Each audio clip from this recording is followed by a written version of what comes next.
Hey friends, if you encounter the rename file error 0x80070718, not enough quota to process is available to process this command, then please watch this video.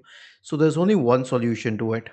Search for performance in the Windows search bar and go to adjust the appearance and performance of Windows.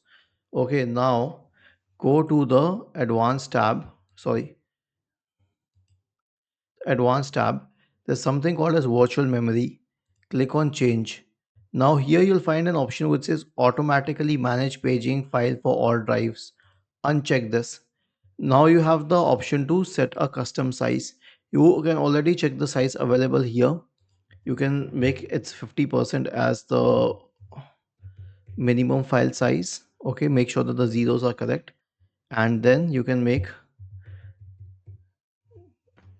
an approximate value for just a little less than the space available for the maximum file size, and then click on OK, and then you will have to restart your computer obviously once this is done.